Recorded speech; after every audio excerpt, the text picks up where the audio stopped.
সকলোকে নমস্কাৰ জনাই এটা ইনফৰমেশ্যন দিব বিচাৰিছোঁ যে ৰেলৱে ৰিক্ৰুটমেণ্ট বৰ্ডৰ দ্বাৰা সৰ্বমুঠ 5694টা পদ খালী হৈছে।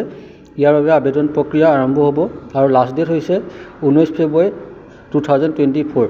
আবেদন প্ৰক্ৰিয়াৰ শেষ সীমা। আৰু ইয়াৰ বাবে এজৰ কথা আহিছে। এজ চাব আপোনালোকে, এজ লিমিটটো দিছে 18 বছৰৰ পৰা 30 বছৰ বয়সৰ প্ৰাৰ্থীসকলে আবেদন কৰিব পাৰিব। কিন্তু এজ ৰিলেক্সেশ্যনো আছে ৰিজাৰ্ভেশ্যন প্ৰাৰ্থীসকলৰ বাবে। আৰু লগতে এই পদৰ বাবে আবেদন কৰিবৰ বাবে এডুকেশ্যনেল কোৱালিফিকেশ্যন মেট্ৰিকুলেশ্যন লাগিব আৰু লগতে ITI পাছ লাগিব। ITI পাছৰ ক্ষেত্ৰত যিখিনি ট্ৰেডৰ ওপৰত ITI পাছৰ প্ৰাৰ্থীসকলে আবেদন কৰিব পাৰিব, যেনে ফিটাৰ, ইলেক্ট্ৰিচিয়ান, ইনষ্ট্ৰুমেণ্ট মেকানিক,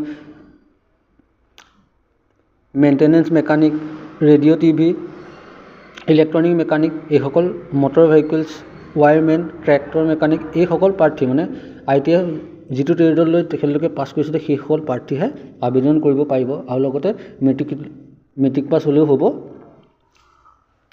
আৰু লগতে আপোনালোকে এটা বস্তু চাই ল'ব, এজ ৰিলেক্সেশ্যনৰ ক্ষেত্ৰত কি ধৰণৰ ইনফৰমেশ্যন দিছে আপোনালোকে এপাক চাই ল'ব। OBC কাৰণে 18 পৰা 33 বছৰ, ST কাৰণে 18 পৰা 35 বছৰ, SC কাৰণে 18 পৰা 35 বছৰ। এয়া হৈছে এজ ৰিলেক্সেশ্যন। আৰু লগতে আবেদন প্ৰক্ৰিয়াৰ লগতে আপোনালোকে এটা ফিজ দিব লাগিব, এক্সামিনেশ্যন ফিজ।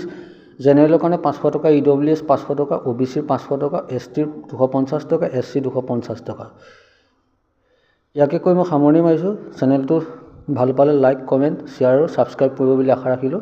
পৰৱৰ্তী সময়ত নতুন ইনফৰমেশ্যন আপোনালোকে পাই থাকিব। ধন্যবাদ।